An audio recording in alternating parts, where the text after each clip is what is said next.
Hello, everybody. We're on Fighting Spirit. It is a Rain versus KAHIRI game.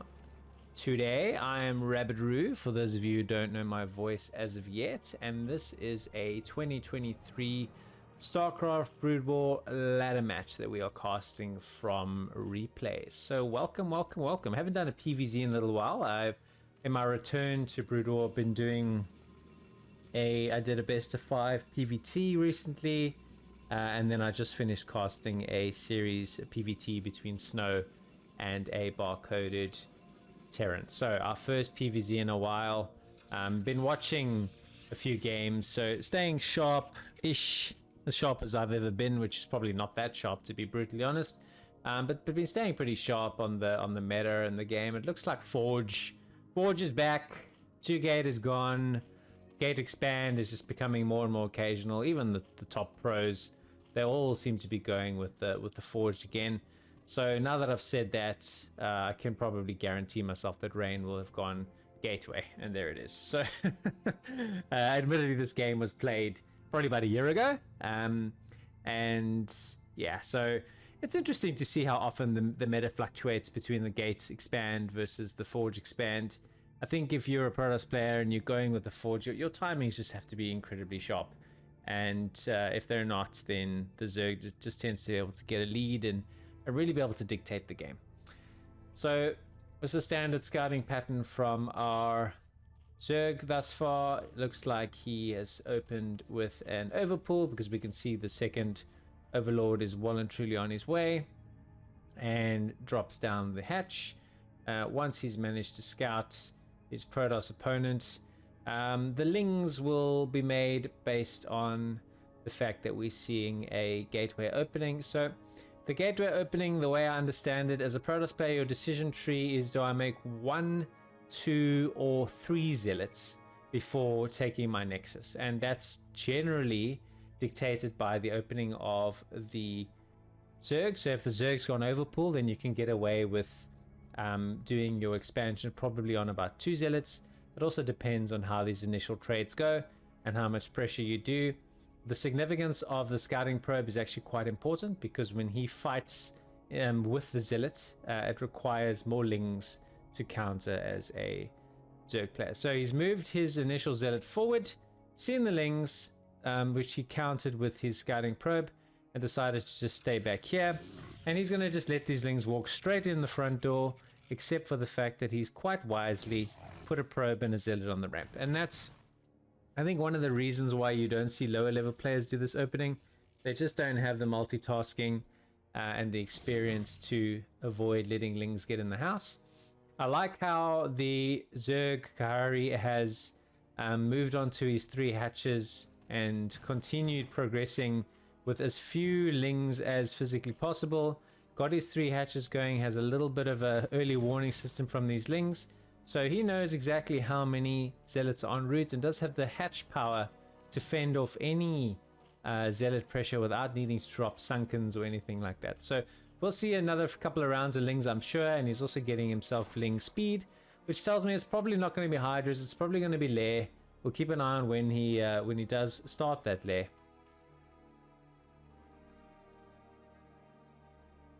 So Forge is on the way, holding his position here as Rain. Pretty solid openings from both players, no mistakes initially at this stage. Making sure that he's got enough Lings. And also, I like the way that the Zerg didn't overling. I think that's another mistake that you'll see less experienced and less skillful players make. They'll see the Zealots moving out, they'll see the gateway, they'll just panic, and they'll make like 14 worthless Lings that won't engage, won't scale, won't be worth anything, and those are Lings that could have been drones. And that's really the important skill as a Zerg player, is knowing when to drone and when to make units. And if you make that mistake, that's as good as a win and a loss.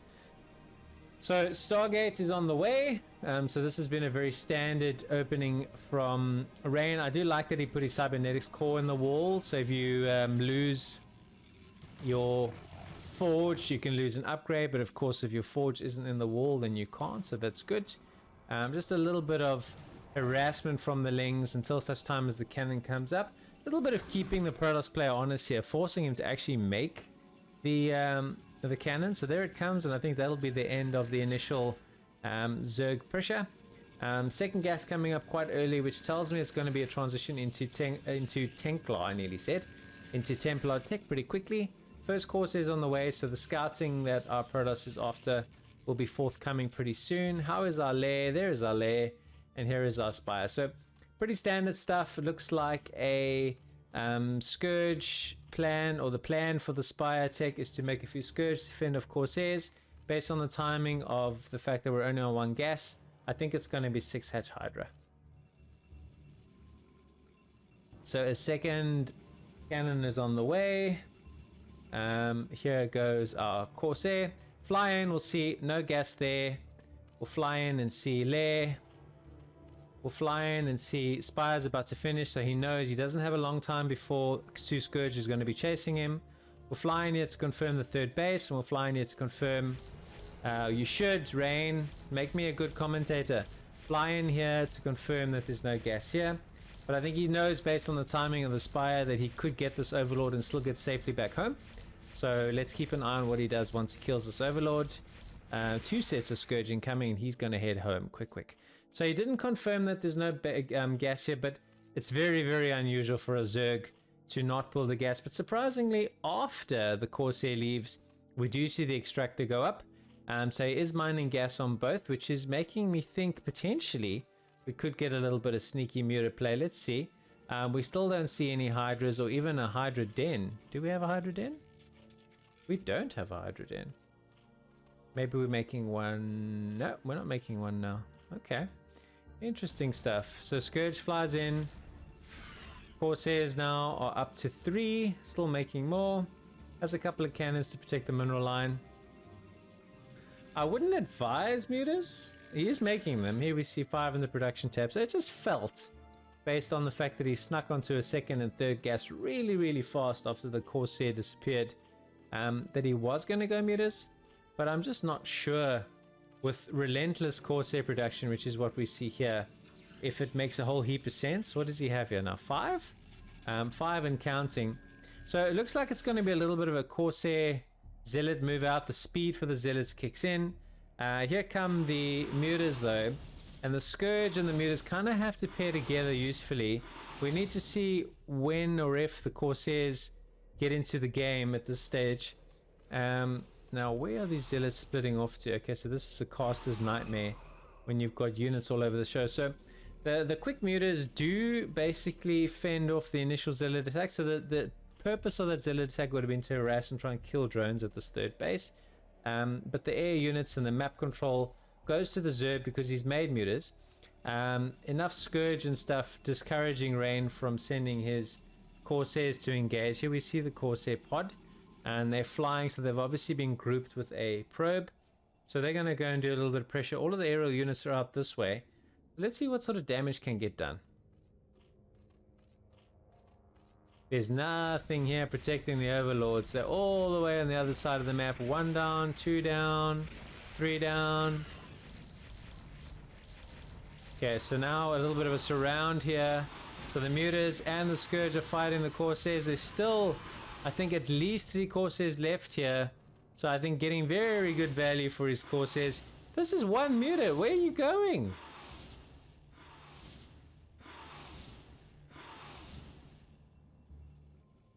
Alright, so where are we in this game? We're up to 4 gates. We've got our Templar tech going.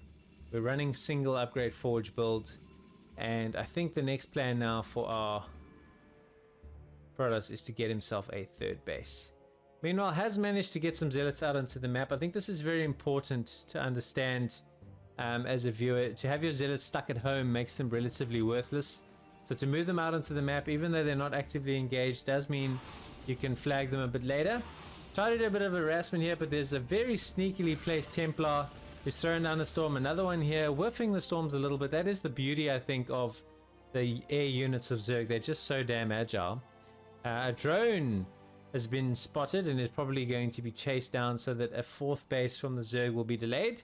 But hearing that that's going to happen, he's decided, well, if you're going to try and expand down here, Mr. Rain, and take yourself a 3rd, I have some mutas that are controlling the map that is going to delay you in that endeavor. So The Corsairs really need to wrestle back some map control for Protoss so that he can expand. He's got himself Dragoons at this stage. And now we see the Hydra production kicking into gear. So these Zealots are moving out into the map, but Hydras have already arrived. There's a Sunken here. Very, very low health though.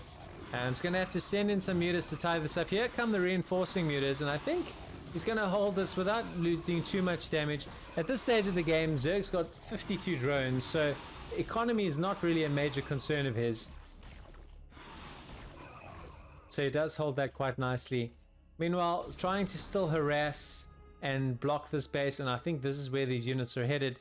A couple of Dragoons coming in here, so Rain is really fighting hard to get this base up. I haven't seen an observer on the field as of yet, and I do see Lurker Aspect is about to arrive, as well as 12 sets of Lings, so really putting in a little bit of pressure. Do we have Hive? We're about to have Hive, so I'm thinking Cracklings is the plan. We've only got one cannon here that's actually protecting these probes, so does Storm a little bit. I think decently dodged. He's going to get himself a lot of probes here. Question I had is Robo. There's a Robo, but no observatory as of yet. So Lurker could certainly become a pain for Rain. So Rain's solution to the harassment from... Oh no! He was not paying attention there, and he's lost all his Corsairs to Scourge. Loses... Oh, he nearly lost that last one. How much health is left here? Is he going to get away? Oh, very close, but I think he did. So Zerg's established a hatch over here, so is transitioning onto a fourth, and it looks like we've got two cannons. Not mining yet, but we just about established ourselves a third. This game is really close. Both players very equally matched in terms of skill. This is really good, consistent muta harassment, and I think is showing firsthand 3 Whiff Storms. That's really tilting for Protoss, although it did get a bit of damage on all of the mutas. It's really showing how mutas can be used to effectively influence this matchup. We do see mutas used to try and snipe Templars in the mid game. That does happen, but using mutas to harass mineral lines and to constantly delay a third base, I think if the mutas had flown in around the back here, they could still be causing serious grief. I mean, these cannons are way out of range. They wanted to attack from this side or this side. Okay, so we suddenly have a whole whack of Protoss ground forces that are on the doorstep here of our Zerg. So Zerg has got Lurker already. We can see Lurker is tucked in, and this was my question. Where are the observers? So we see an observer in the production tab. We do not have an observer with this army, so he's going to kill the Sunkens, and then he's going to have to just wait. Okay, so this Dragoon just wants to die. He's not the smartest Dragoon, sadly. Bye-bye, Mr. Dragoon. So Cracklings, meanwhile, have snuck in here to harass the third base. This Nexus is gone. Absolutely gone. It just evaporates. Literally, it feels like in seconds. So I did point out earlier that this base was looking incredibly vulnerable, and the Zerg sniffed it out beautifully, sent in some Cracklings and mutas, and knocked it down in literally a matter of seconds. And what's amazed me is he has really kind of skipped Hydra entirely in this game. He's gone Mutaling with a little bit of Lurker support now on the defensive, and it's working really well so far. But with Dragoons out on the map now, I think the Muta's time has probably come and gone. We should see a Nidus here pretty soon, some Lurkers to protect the high ground. There's the Nidus already. The Zerg is way ahead of me. I can't even commentate as fast as he plays, let alone play as fast as he plays. Okay, so we are now trying to set up our fourth base. Archons here to block the Mutas, and against the Lings, Archons are a very good counter as well. I don't know if our Zerg is quite sussed out this position, but he is ahead in supply, and Rain, as good as he is in some serious trouble in this game. So does suss it out, does have a few units here. So the question is, and this is one of the painful things about Fighting Spirit and these high ground double entry bases, is how exactly you engage. There's a couple of stranded Dragoons here that are in a heap of trouble. Decent Storm though on a few of those Lings, but Lings at this stage of the game on a 4, nearly 5 basing Zerg are free. Here's a couple of Lings as well. I'm just trying to see where or if he's going to try and take himself a 5th base. We are nidusing across from one side to the other. There we go, to get our drone transfer. That's a funky way of transferring drones. Didn't even have to leave the base, eh? Beautiful stuff. Okay, so our Protoss army is out and about. Arain's certainly not going to win this game chilling at home. It's going to have to get on the map and engage and pressure a base. Looks like he's going to put, if I had to predict, he's going to go after the natural. I just think the other high ground bases are very, very difficult to attack. But we haven't seen as of yet what he's doing. Meanwhile, Zerg is actually repositioning some forces to come up here with some Dark Swarm.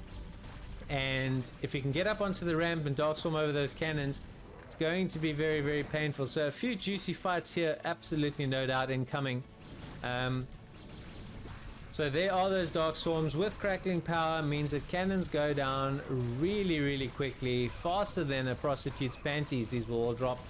And I don't think there's really all that much that this Protoss can do about it. This is unfortunately out of the Dark Swarm.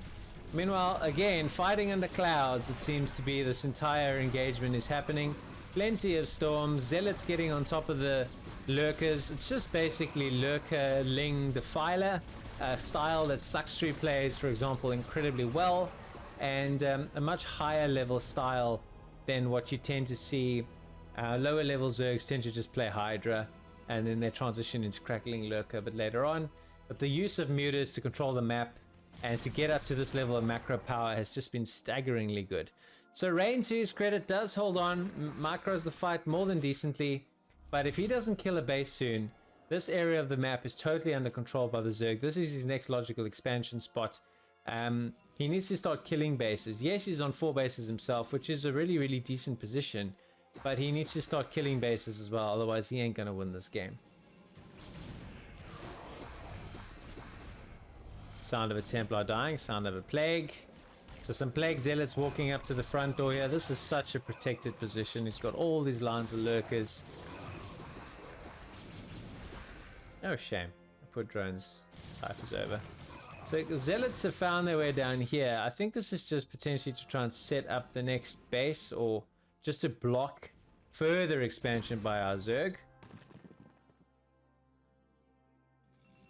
Looks like he's going to try and take this position on again. Where's our Defiler? There he is. Here comes the Dark Swarm, and now! Ah, close enough. Alright, so lurkers get underneath the Dark Swarm more or less. And a few more lurkers coming in here. I don't think this base is long for this world. Decent storms though. These Templar are having a lot of fun just sort of standing, parking off here, but it looks like he's run out of storms. Rain has sent his reinforcing army. This egg on the ramp though really tilting because these zealots are getting a ton of damage, down to 45 probes now unfortunately, but Rain, to his credit, does storm and push all of that away and does move into a supply lead for the first time in quite some time. But our Zerg is continuing to throw in units, realizing perhaps that a handful of Lings isn't going to do all that much. Meanwhile, trying to block Protoss expanding down here with just sending a couple of units, so that's not going to come up now. Rain is going to have to probably send a huge concentration of his forces down into this bottom right area if he wants to try and secure that base. Meanwhile, Protoss, in what has been a somewhat relentless back and forth, pokes in here to see if they can put some pressure, but probably deciding the low ground is a better option in terms of trying to penetrate, but that is a lot of lurkers, man, and just loses his zealots. So trying for the 4th time, it feels like, to break this base. Still heaps and heaps and heaps of storms.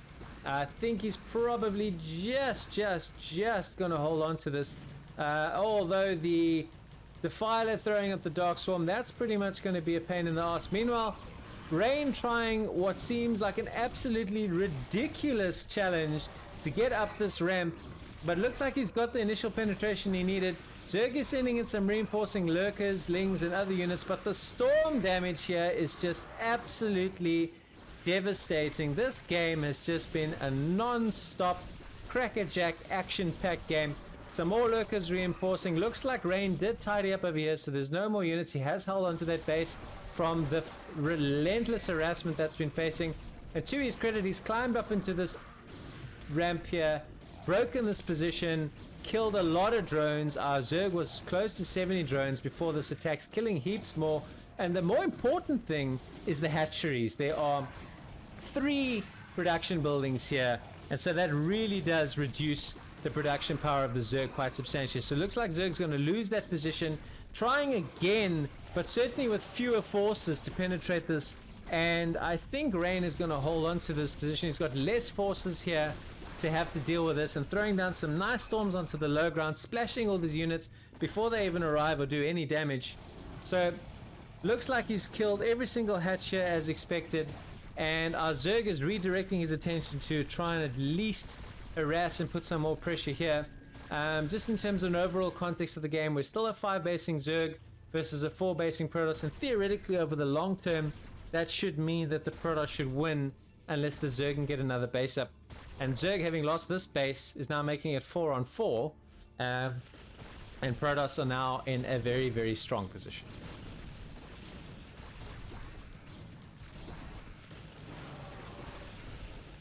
How many Templars does he have up here? I think he's got 5. These 5 Templars, man, they've just been absolute heroes. I'm trying to find another Templar. 3 kills, 1 kill, 3 kills, but they've just done incredible work. Here throwing down a whole heap of storms on these lurkers. Just don't think he's going to be able to get on there, even with all this Dark Swarm. Just got so much macro power, sending in some units here in terms of a surround. And this last hurrah, I don't even think, I mean, okay, yeah, there's a fair amount of money here. His alternative would be to harass this, and Rain has now put some Reavers in there for good measures.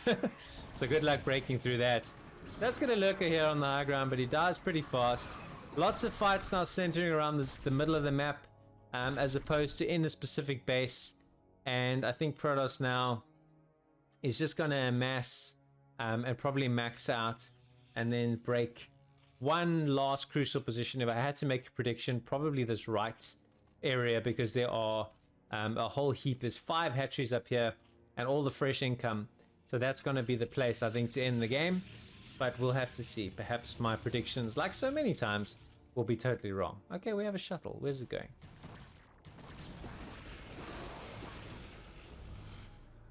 Oh, that's unlucky. He managed to plague the shuttle. Where are you going, shuttle? Oh, Rain, are you going to make me look like a good commentator? I said that you would go and harass this base. Are you going to do it, or are you going to storm drop? Oh, a little bit unlucky. I think he whiffed the storm drop to some degree. It was very, very close, but forces the drone evac, and keeping his units here because I think he senses. Now he's throwing Reavers down here. I don't know how many Templar are hiding underneath that shuttle. But sensing that once again this base is going to face some harassment. Zealot has been dropped here. So it looks like our Zerg's going to have another crack at this area. Forces are a little bit scattered now. I think Rain's trying to consolidate everything. Let's throw down a few more decent storms. His storm play in this game has been really, really solid. So is this now the time that he decides, you know what? I've got enough here. I'm just going to move my entire army to the front door here and kill everything. So Zerg, sensing that that's where the pressure is about to be applied, is moving the bulk of his forces here. And this is a very, very big engagement. There's observers, there's archons, there's shuttles, there's storm. There's so much good stuff, but Zerg has to retreat. And so I think this is the barn door of our Zerg is about to get smashed down. Does he have an observer with him? A couple of Reavers entering the fray as well here. So this is just really, really a huge wave of about to be maxed out Protoss. Rain, who's considered to be one of the best Protoss players in the world, particularly strong at PVZ. And this is fresh sources of income. If he gets up this ramp, it's 4 hatcheries. And I think that if once he breaks through this position, it's going to be game over. So he does get a couple of Archons up onto the ramp, couple more decent storms here as well. We should see heaps more storms coming in, and the shuttle for good measure, a couple of really powerful scarabs. And these drones are not long for this world. Manages to break through here, just so many Archons, so much Protoss. And I think Rain, having fended off and held this base after receiving relentless pressure, has managed to hold on to his 4 bases really beautifully, and this will be the last stand from our Zerg. Oh man, some more brutal storms, and I reckon between these Archons, the Reavers, and the Templar all on this, our Zerg realizes that it was GG. What an absolute cracking PVZ. I must say, I've really missed casting PVZ. I think it's the most dynamic and fun matchup that there is, and this was a really good example of that. I am admittedly getting a bit tired of Fighting Spirit. Some of the new replay packs that I'll be downloading will be of the newer map pool, so I think this map will present itself less and less.